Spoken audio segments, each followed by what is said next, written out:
Jesus is Lord. God is an all-consuming fire, burning away all. 3, 2. Et je crois très bien que quand on va justement lire ces quelques versets, vous allez voir comment c'est fluide.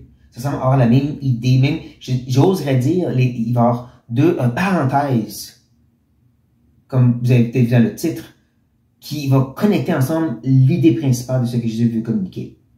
Donc, pour bien rentrer dans l'idée, nous allons reculer au chapitre 15, verset 18. Je vais lire à partir de là. C'est là qui commence l'aspect négatif. Et on va se rendre jusqu'au chapitre 16, verset 4.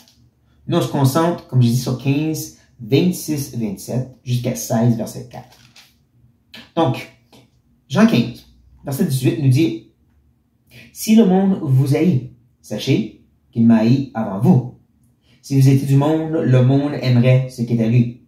Mais parce que vous n'êtes pas du monde, et que je vous ai choisi du milieu du monde, à cause de cela, le monde vous haït. Souvenez-vous de la parole que je vous ai dite. Le serviteur n'est pas plus grand que son maître. S'ils m'ont persécuté, ils vous persécuteront aussi. S'ils ont gardé ma parole, ils garderont aussi la vôtre. Mais ils vous feront toutes ces choses à cause de mon nom, parce qu'ils ne connaissent pas celui qui m'a envoyé.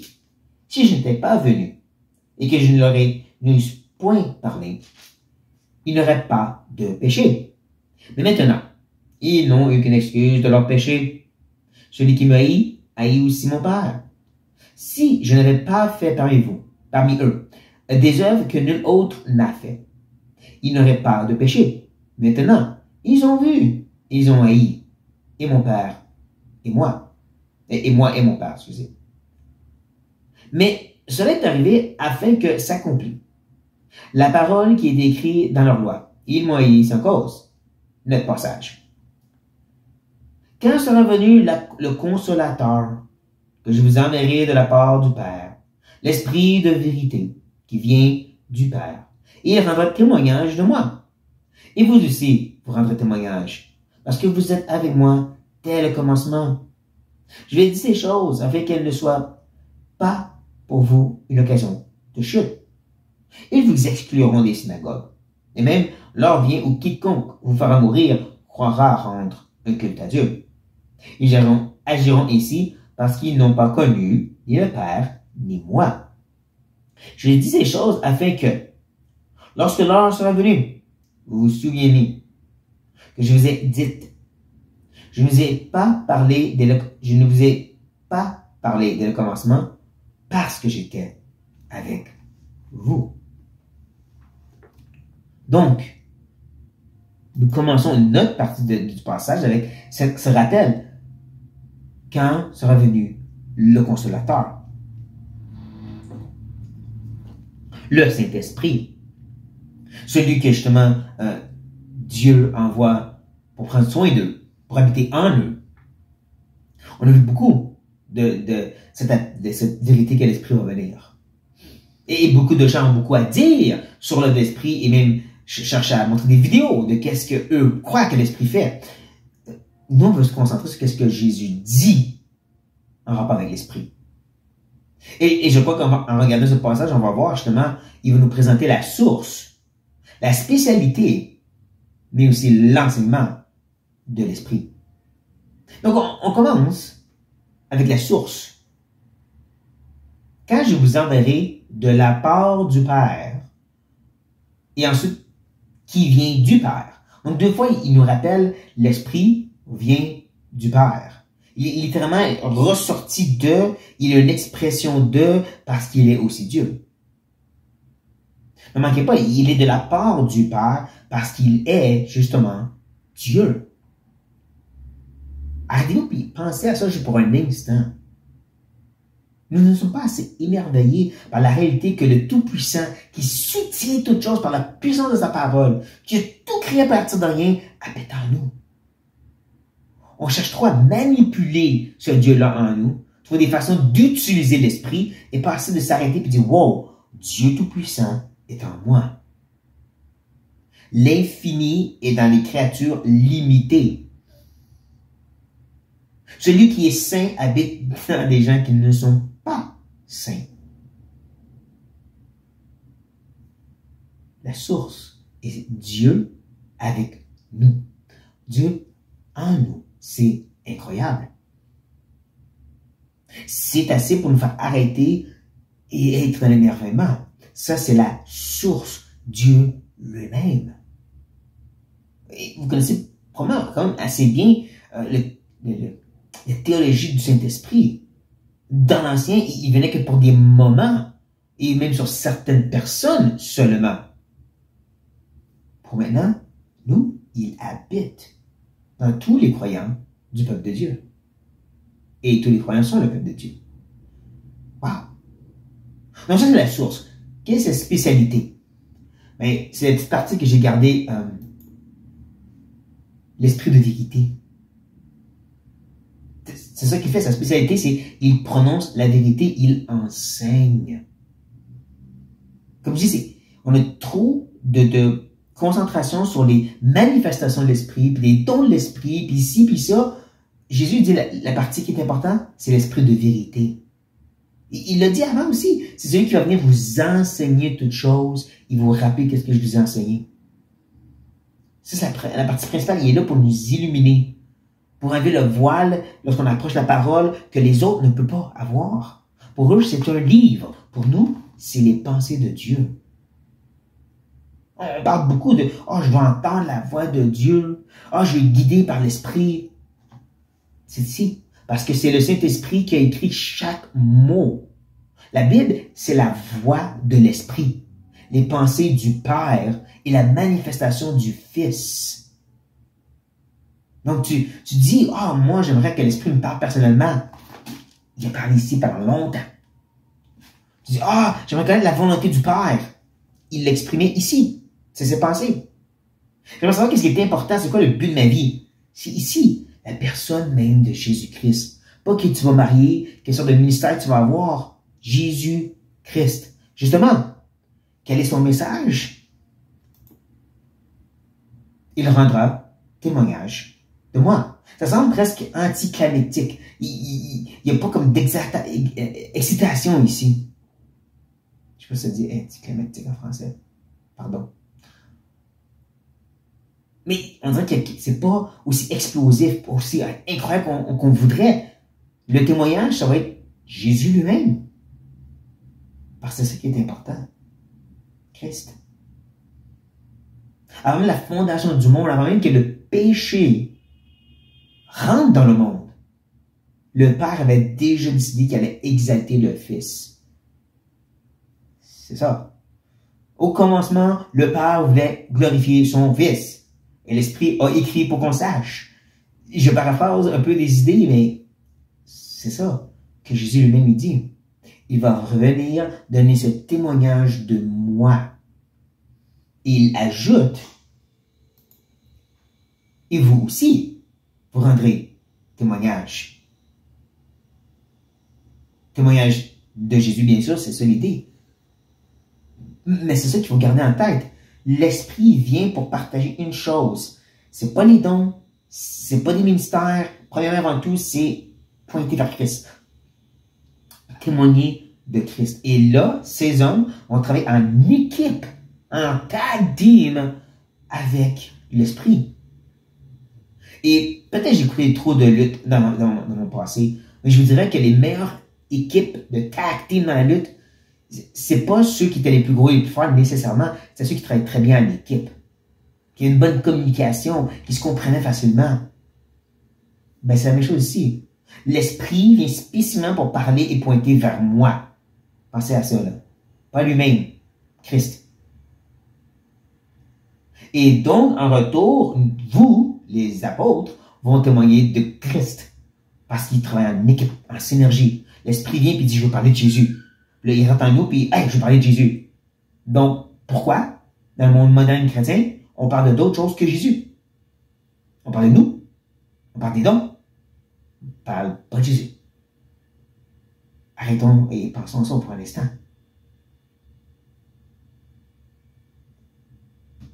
Face à cette idée, il ajoute ce point très important, je trouve.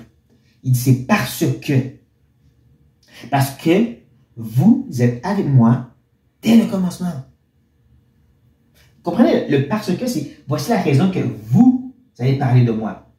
L'Esprit, c'est passé sa job, et vous allez parler de moi parce que vous êtes là dès le commencement. Vous étiez ces hommes qui étaient là depuis le début.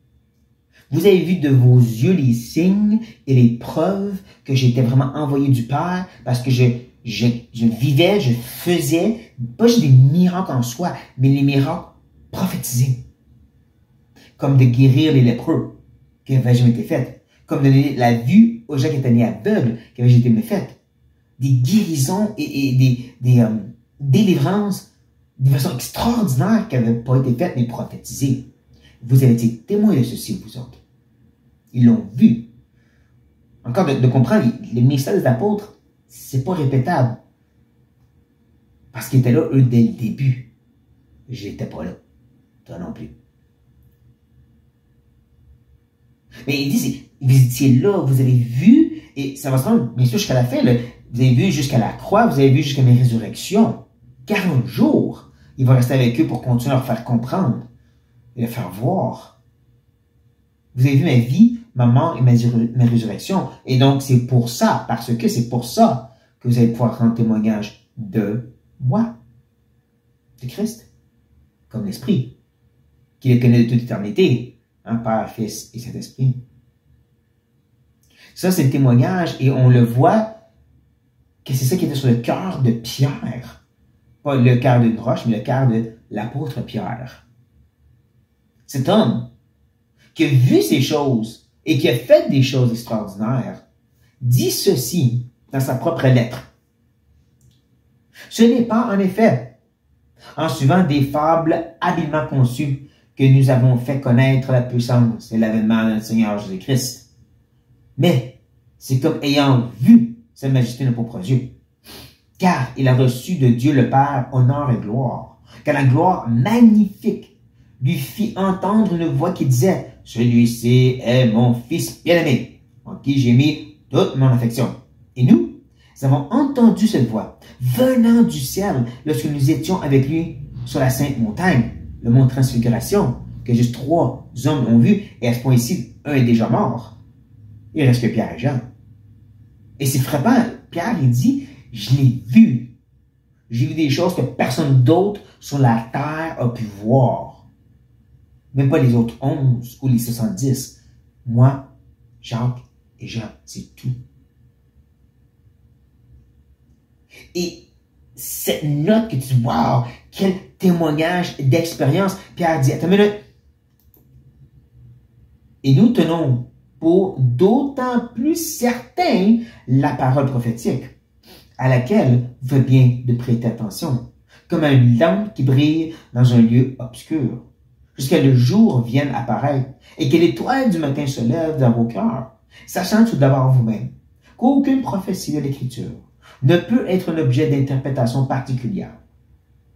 Car ce n'est pas par volonté d'homme qu'une prophétie a jamais été apportée, mais c'est poussé par le Saint-Esprit que les hommes ont parlé de la part de Dieu.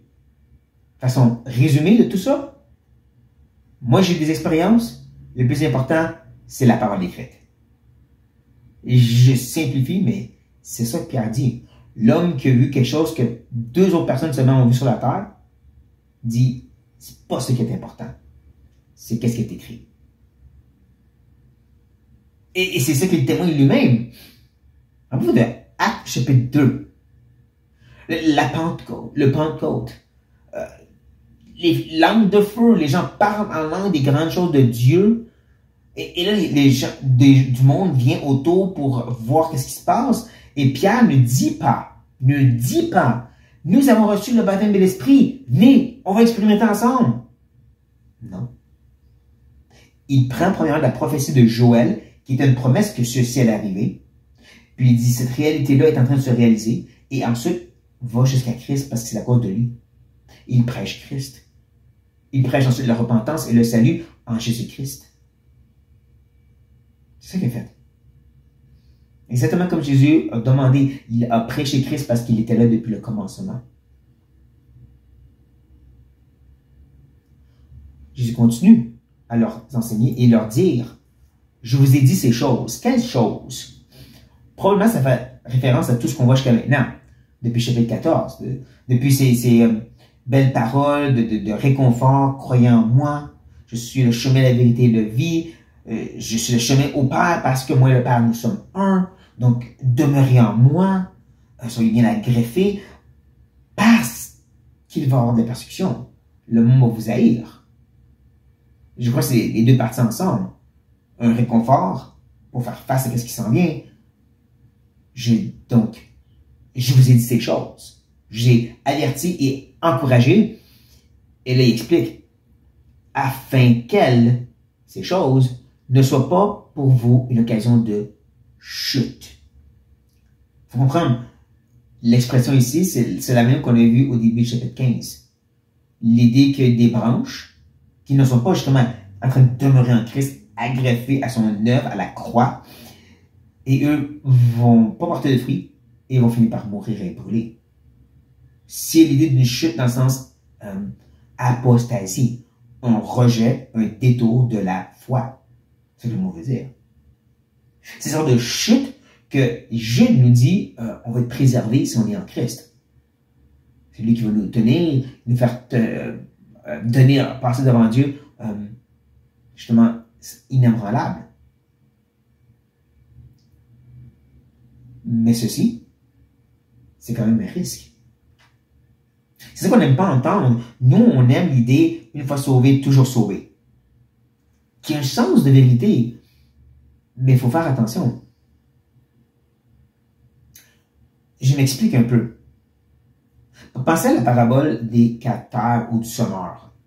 La parabole dans laquelle, justement, la semence de l'Évangile est répandue dans 4 terres différentes. Et bien sûr, la dernière des terres, c'est celle dans laquelle il y a des racines profondes. Et ça porte du fruit, c'est quelqu'un qui est vraiment né de nouveau, régénéré, sauvé. La dernière, la première, excusez, c'est celle qui est si endurcie qu'elle vient pour recevoir la parole, on pourrait dire un athée. Il y en a deux dans le milieu qui se passe quelque chose. Mais ça va pas jusqu'au bout.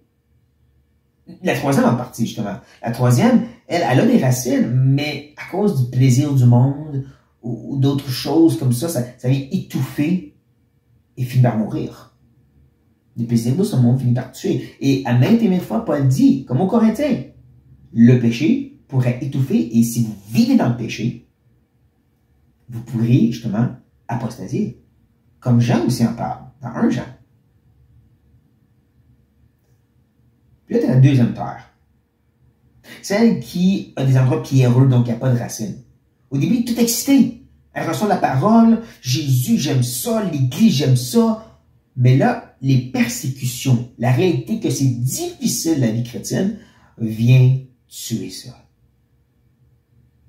Je crois que c'est un peu de ça que Jésus parle ici. Ayez ces bonnes racines en moi.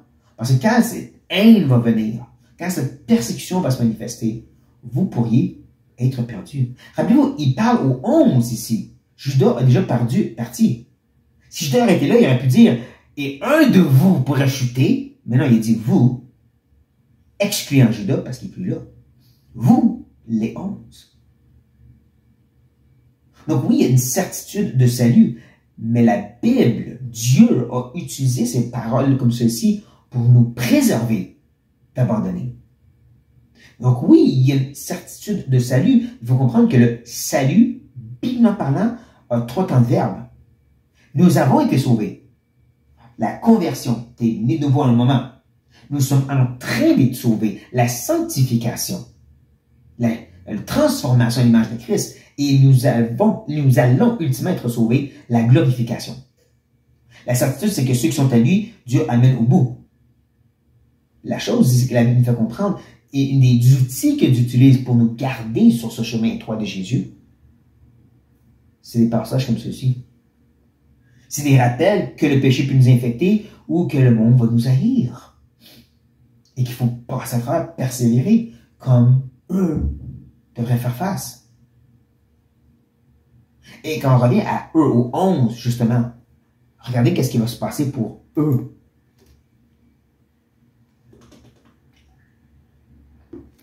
Ils vous excluront des synagogues. il y a tellement de niveaux face à ce que Jésus est en train de leur dire ici. On va les regarder un après l'autre, doucement. Au premier niveau, il faut se rappeler qu'au tout début, Jésus dit, le monde va vous haïr. Le monde va penser aux païens. Surtout qu'il dit, c'est des gens qui ne connaissent pas Dieu. Eux autres, là-bas, les Romains qui sont à Israël et qui nous font du trouble, tu veux dire, eux autres. Mais là, Jésus dit non, c'est la synagogue. Ça, c'est nos familles, notre communauté juive. C'est plus les païens maintenant, c'est plus juste le monde, c'est nos proches. Pourtant, Jésus en a parlé dans ce mystère qui amenait la division dans la famille, mais là, ça vient frapper, n'est-ce pas? Ils vont vous exclure des synagogues. Vous allez être rejetés dans votre propre communauté juive. Le monde va vous haïr et les Juifs aussi. Ouch. Et ça, on le voit de nos jours, dans les cultures musulmanes, hindoues ou peu importe, où est-ce que quand tu te tournes vers le Seigneur, quand tu deviens chrétien, tu es exclu et même des fois maltraité, au point même d'être tué par ceux de ces familles-là. Qui m'amène au prochain niveau, exclure ou excluront. Comprendre, le mot ne veut pas juste dire ils vont vous empêcher de rentrer dans le bâtiment de la synagogue. La synagogue est rattachée au temple. C'est une façon de comme avoir cette relation religieuse sans pouvoir aller au temple pour les villes qui étaient plus loin. Le temple, c'est le centre vraiment religieux principal. C'est, on pourrait dire, la maison de Dieu. C'est souvent comme ça que l'Ancien Testament le présente. Le temple, c'est la maison de Dieu. La présence Shekinah de Dieu était là. Et donc, quand on parle de vraiment exclure quelqu'un de ce centre culturel, ce pilier de Yahweh, on parle vraiment de l'exclure de la foi, là. Je ne crois pas que je vais trop loin. À travers la loi mosaïque, on voit à maintes et maintes fois cette idée justement d'être exclu, c'est réellement d'être apostasé, d'être repoussé de la foi. Je vous donne un exemple, il y en a plusieurs, mais dans Lévitique. On va loin, Lévitique. Mais ça dit ceci. Il faut comprendre, il parle ici de la circonstance où est-ce que il y avait des gens dans le peuple qui sacrifiaient des gens à Moloch. Ce faux Dieu qui brûlait les enfants. Et Dieu dit ceci. Et moi, je tournerai ma face contre cet homme, et je le retrancherai du milieu de son peuple, parce qu'il a livré de ses enfants à Moloch, souillé mon sanctuaire, et profané mon saint nom. Si le peuple du pays détourne ses regards de cet homme, qui livre de ses enfants à Moloch, et s'il ne le fait pas mourir, je tournerai, moi, ma face contre cet homme et contre sa famille, et je le trancherai du milieu de son peuple, avec tous ceux qui se prostituent comme lui, en se prostituant à Moloch. Comprenez l'idée? Dieu dit, si vous entendez parler que quelqu'un fait ça, vous devez le retrancher, le repousser, et même au point de le tuer. Et encore, l'idée de lapider, de tuer, d'enlever la vie à quelqu'un qui a fait ce péché-là, tu dis que tu es en train de le rejeter vraiment de la communauté du peuple de Dieu. Il meurt en disgrâce, il meurt dans le péché. Et Dieu lui-même dit, il tourne sa face contre toi, il approuve de l'œuvre de la communauté, de dire, cette personne-là, il agit pas comme un vrai juif, un vrai croyant, dehors. Puis tu dis, j'approuve ça, il est hors, même de mes parviens, même de cette place nous on pourrait appeler le Saint Abraham, cette place de joie et de paix à la mort. Peut-être, vous trouvez que j'ai fait cher, mais on voit, maintes fois, Dieu appelle des gens qui veulent vraiment persévérer en péché, d'être rejetés, et Dieu dit, j'approuve ça. Donc, encore, si je reviens, lorsque les Juifs diraient, nous repoussons ces gens de la synagogue, il est en train de dire, nous rejetons les gens de la foi même de Yahweh, le seul vrai Dieu. C'est sérieux. Et c'est pas juste l'Ancien Testament, en réalité. Parce que quand on arrive dans le Nouveau et qu'on a les paroles de Jésus à remplir la discipline dans l'Église, et que la personne, justement, qui se fait confronter au péché et qui ne se repent pas devant la personne, pas devant 2, 3 personnes, pas devant l'Église au complet. Hein. Jésus dit, il faut l'exclure, ou on dit le temps des fois excommuniquer. Voici qu'est-ce qu'il dit pour être exact. Je veux dire la vérité. tout ce que vous lirez sur la terre sera lié dans les cieux. Et tout ce que vous délirez sur la terre sera délié dans les cieux. C'est tellement mal utilisé ce verset-là, mais c'est pas mon intention d'essayer de replacer le verset dans le bon contexte. À la base, l'idée c'est en tant qu'Église. Si vous liez, si vous dites, il est un pécheur sans repentance, donc le péché reste attaché à lui. Mais s'il se repent, ben vous approuvez votre Église, il est délié de ce péché. Il n'est plus en train de vivre comme, peu importe. Et il continue. Verset 19 ajoute, je vous dis encore, si deux d'entre vous s'accordent sur la terre pour demander une chose quelconque, elle leur sera donnée, elle sera accordée par mon Père qui est dans les cieux. Ça part pas de la prière ici. Ça part pas de la discipline dans l'Église. Lorsque l'Église dit Père, pardonne-leur et restaure-leur dans la foi, le Père approuve. En même temps, si nous disons Père, cette personne-là est sans repentance, repousse-le de l'Église, de la communauté invisible. Le Père approuve ça. C'est ça l'idée ici. Comme je disais, autant dans l'Ancien que dans le Nouveau. Donc, quand Jésus leur dit qu'ils vont être exclus, ça frappe dur. On parle vraiment de rejet qui ressemble à l'apostasie. Et ça s'en amène au troisième niveau. Quand on continue dans notre verset, justement,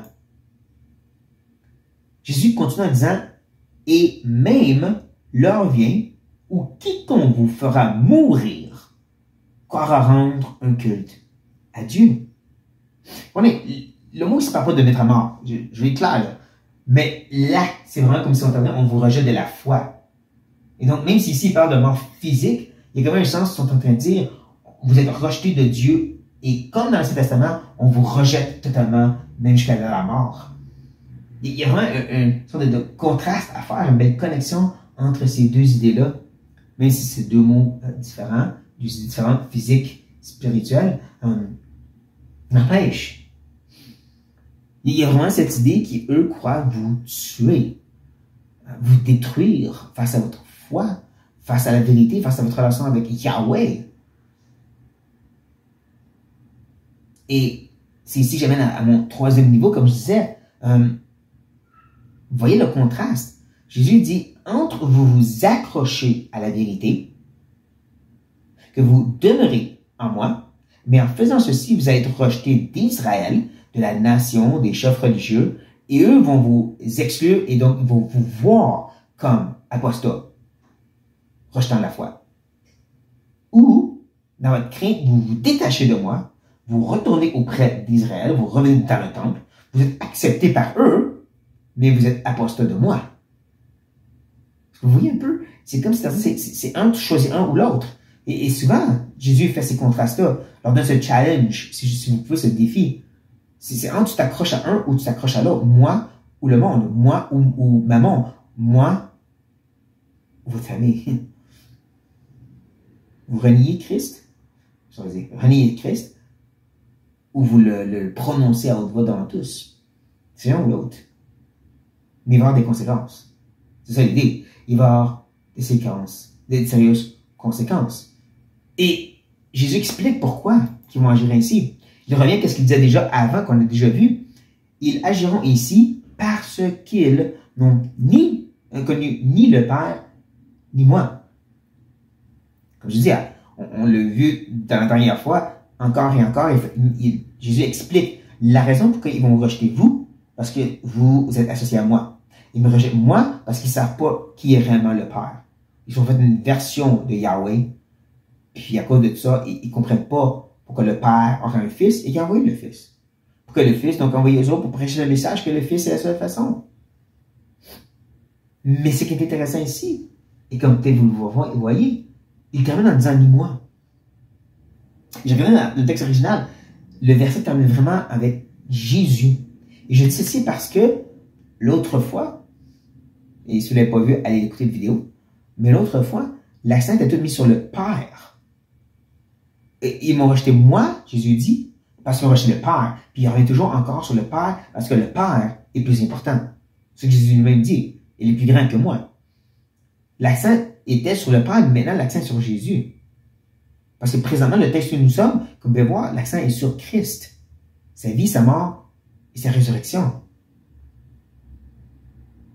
Je crois pas que c'est pour rien qu'il termine en disant « ni moi » à place de « ni le Père », qui aurait dû être logiquement comment il termine ce verset. Mais non, l'accent est sur moi présentement. Et là, il revient encore à la charge, puis il dit « je vous ai dit ces choses ». Encore, tout ce qu'il dit avant, mais aussi tout ce qu'il vient juste de dire là.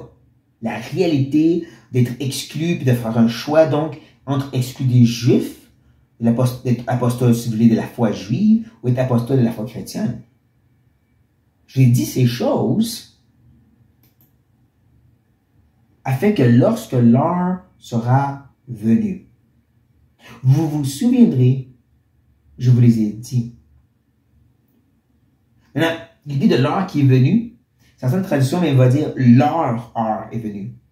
L'heure des païens, l'heure de l'ennemi, le temps où est-ce qu'on dirait que tous ceux qui sont anti-Dieu sont en train de prendre le dessus. Et comme plusieurs diront, ce temps est commencé à la mort de Christ. Que oui, l'Église se grandit, des âmes sont sauvées, mais arrêtez pour tout de suite, c'est le temps des païens. Et païens ne veut pas juste dire les non-croyants, mais ça veut aussi dire les Juifs. C'est un temps où est-ce que ceux qui ne sont pas en Christ ne sont pas le vrai Israël, si vous voulez. Comme Paul le dit lui-même. Cette heure est venue au moment même quand ils ont pris Jésus et l'ont mis sur la croix, pour les 11, mais il continue jusqu'à maintenant. Bon, on revient quand même à cette heure est venue, quelques minutes plus tard, après cet enseignement de la chambre haute, et Jésus leur dit, lorsque ceci va arriver, qu'ils vont me prendre, qu'ils vont me crucifier, vous devriez vous souvenir, pas juste avoir un peu des petits souvenirs, des petits rappels que, oh oui, Jésus m'aime, c'est vrai. Non, c'est vraiment un accrochement, vraiment comme bien s'enraciner, comme il a dit, demeurer en lui, vraiment s'accrocher à lui. Sa vie, sa mort, sa résurrection. De tenir ferme parce que le monde va vous haïr. Parce qu'ils vont vous rejeter, les synagogues, la famille vont vous rejeter. Parce qu'il y aura beaucoup de choses qui vont être contre vous. Vous devez vous rappeler ces choses. De revenir sur ces vérités. Comme il termine, au moins pour notre section, je ne vous ai pas parlé dès le commencement, hein, parce que j'étais avec vous.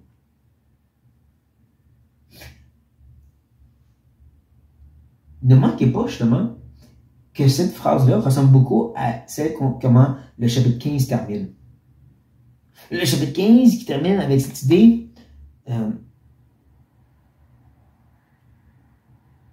parce que vous êtes avec moi dès le commencement. Dès le commencement, parce que j'étais avec vous. Et c'est très similaire, cette idée, c'est vous êtes là depuis le début, en d'autres mots. Vous êtes là depuis le début. Et au tout début, je ne vous parlais pas de la persécution qui s'en venait, ou je n'ai pas été en grand détail sur le rejet même de la synagogue et tout, parce que votre focus, votre concentration principale devait être sur moi. De voir que je venais pour accomplir les prophéties. Je venais pour témoigner du Père et l'accomplissement de ces promesses d'un Messie. Et encore, ça va continuer. Vous allez voir ma mort, vous allez me voir ressusciter, vous allez pouvoir donc absolument témoigner de ceci parce que vous êtes là depuis le début. Ça, c'est eux. Mais ça s'applique aussi pour nous. Parce que si c'est ça le message pour eux, de comprendre que ceux qui doivent témoigner, c'est justement sur le fait que Christ était venu pour vivre ses vies parfaites, être le Messie promis, l'accomplissement des prophéties, le témoignage du Père, de mourir pour nos péchés et ainsi de ressusciter pour notre justification. Si c'est ça le message qu'eux devaient prêcher, qui était là depuis le début, c'est le même pour nous aussi. Je sais que c'est populaire de nos jours d'utiliser notre témoignage quand on parle des gens. Voici ce que Jésus a fait pour moi. Voici comment il a changé ma vie. Le problème avec l'idée du témoignage, il y en a deux au moins. Le premier problème avec le fait du témoignage, c'est que d'un bord, tu peux le combattre par un autre témoignage. Je veux dire, on peut parler de ce que Paul a expérimenté, mais on pourrait dire aussi Joseph Smith, M. Rutherford, Mohammed. Mohammed peut dire, Allah m'est apparu et m'a dit, le christianisme c'est faux, vous devez suivre cette façon-là. Son témoignage et puis combattre le tien. Ou encore plus, disons que tu commences à à parler à quelqu'un qui a un style de vie péché. Style de vie que toi-même tu as vécu avant. Là, tu peux dire, moi, Jésus m'a délivré de cette vie-là comme toi. Sauf que cette personne peut te répondre, je ne veux pas être délivré, j'aime mon style de vie. Ah, son témoignage d'aimer cette vie-là peut contrebalancer le tien. Donc, le témoignage en soi n'est pas une arme plus efficace, très efficace. Pas que c'est mal. Le deuxième problème avec le témoignage personnel, c'est que ça ne causera pas justement les situations que Jésus a mentionnées. Le monde va vous haïr. Ils vont vous exclure des synagogues. Je veux dire, si je témoigne que moi, Seigneur m'a sauvé, puis sa parole, la Bible est importante, ben, monsieur musulman peut dire, ouais, puis moi, c'est Allah et le Torah et le Coran. Donc, toi, tu crois tes choses, moi, je crois les miennes. Donc, si je commence à lui dire, non, Jésus, c'est le chemin. Il est le Fils de Dieu. Et c'est pas des choses que tu fais, c'est qu'est-ce que lui a fait. Il n'y a rien que tu peux faire. C'est à cause de lui seulement tu peux aller au ciel et être accepté par Dieu. Alors, on a un problème. Là, cette sorte d'exclusivité fait en sorte que quelqu'un va se faire tuer, peut-être. Ou mes choses pour, justement, comme je disais, l'exemple de la personne qui a un style de vie. Moi, j'ai mon style de vie. Puis je suis content si toi, tu as changé ta style de vie, puis Jésus t'a fait quelque chose du bien. Cool. Mais si quand je te dis, non, mais c'est tes péchés, ton style de vie, et tu vas en enfer pour ça, oh, là, ils vont se fâcher. Ouais, il faut vraiment être capable et toujours revenir à ce témoignage de Christ. Parce que même si on n'était pas là depuis le début, on l'a dans l'écrit, ce début-là. On a justement la vie qui est une application, la vie de Jésus qui est vraiment un témoignage de tout ce qui a été prophétisé, tout ce que l'Ancien Testament avait bâti. On a ça. On a sa mort sur la croix, qu'est-ce que ça veut dire? À cause des prophéties. On a sa résurrection, qu'est-ce que ça veut dire? À cause des écrits de Paul. On l'a. Ce témoignage dès le commencement. C'est ça qu'on devrait proclamer aux gens. Comme eux devaient le faire. Le Seigneur nous aide à revenir à ceci. Encore, pas que c'est mal de notre témoignage, mais comprendre que même pour eux, Jésus est en train de les appeler à témoigner de Christ. Parce que c'est ça que l'Esprit a à faire aussi. Donc, prions. Oh oui, Éternel, tu aimes ton Fils. Il est précieux à tes yeux. C'est en lui que tu nous caches pour qu'on soit aimé, approuvé et vraiment embrassé de ta part. Merci. Aide-nous à le proclamer. Aide-nous à revenir et prêcher Christ, l'Évangile, la bonne nouvelle, de A à Z, du début à la fin, de la chute jusqu'au retour de Christ, à proclamer lui. Aide-nous à se rappeler que toute ta parole est centrée sur le Fils et qu'on est appelé donc à parler de lui. Donne-nous les mots, donne-nous la direction, mais ouais, aide-nous, Seigneur, à témoigner. Parce que nous, on l'a au début jusqu'à la fin. On n'était pas là, mais on l'a écrit dans nos mains à cause de toi et on te remercie. Donc, ramène-nous à vraiment plonger nos regards dans ces écrits, de comprendre et ensuite de le proclamer aux autres. En tout ceci, au nom de Jésus-Christ. Amen. Pour ça, frères et sœurs, si vous avez apprécié, laissez-moi savoir. Et soyez bénis.